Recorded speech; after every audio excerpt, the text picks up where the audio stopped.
السلام علیکم ورحمۃ اللہ وبرکاتہ۔ آپ دیکھ رہے ہیں ہمارا یوٹیوب چینل وائس آف قرآن۔ اگر آپ تجوید کے ساتھ قرآن پاک سیکھنے کے خواہش مند ہیں تو میرے اس چینل کو سبسکرائب کریں اور بیل آئیکن کو ضرور پریس کریں تاکہ ہماری ہر آنے والی نئی ویڈیو بآسانی آپ تک پہنچ سکے۔ میرے اس چینل پر روزانہ کی بنیاد پر ایک سبق اپلوڈ کیا جاتا ہے جس کو آپ غور سے سن کر دیکھ کر آپ تجوید کے ساتھ قرآن پڑھنا شروع کر دیں گے۔ جی ناظرین، جیسا کہ آپ جانتے ہیں کہ ہماری صفات مکمل ہو چکی ہیں۔ کل ہماری صفات ختم ہو گئی، آخری صفات متضادہ اور غیر متضادہ ہم نے الحمدللہ مکمل کر لی ہیں۔ آج ہم پڑھیں گے ان صفات کے حوالے سے 2-3 فوائد جن کی وجہ سے اگر کسی حرف میں یہ 2 صفتیں پائی جائیں تو کیا ہوگا، اگر دونوں صفتیں نہ پائی جائیں تو کیا ہوگا۔ تو چلیے شروع کرتے ہیں۔ اعوذ باللہ من الشیطان الرجیم، بسم اللہ الرحمن الرحیم۔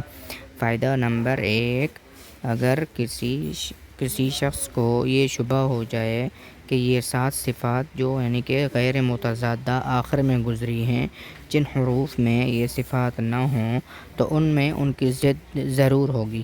جیسے مثلاً صاد میں استطالت ہے تو باقی سب حروف میں استطالت نہیں ہوگی، تو یہ دونوں ضد مل کر بھی سب کو شامل ہو جائیں گی۔ پھر صفات متضادہ اور غیر متضادہ میں کیا فرق ہوا؟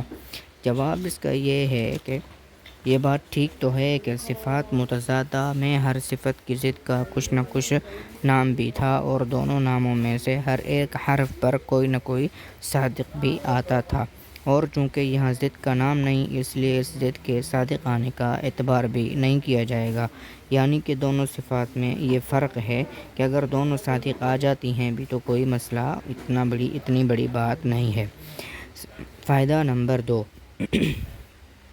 محض مخارج اور صفات حرف کے دیکھ کر اپنی ادا کے صحیح ہونے کا یقین نہ کر بیٹھے، اس میں ماہر استاد کی ضرورت ہوتی ہے۔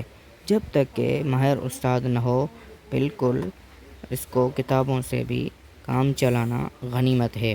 یعنی اس کا مطلب یہ ہے کہ اگر کوئی شخص یہ کہتا ہے کہ میں بغیر استاد کے صفات اور مخارج کو پڑھ کر کتابوں سے خود ہی حل کرنے بیٹھ جاؤں گا تو یہ بہت بڑا کام ہے، یہ خود اس سے حل نہیں ہوگا، یا تو وہ کتابیں پڑھے یا پھر کسی ماہر استاد سے سیکھے۔ امید ہے آج کی ویڈیو آپ کو پسند آئی ہوگی۔ اگر آپ ہمارے چینل پر نئے ہیں تو چینل کو لازمی سبسکرائب کریں اور کمنٹ سیکشن میں اپنی رائے کا اظہار ضرور کریں۔ جزاکم اللہ خیراً کثیراً فی الدارین۔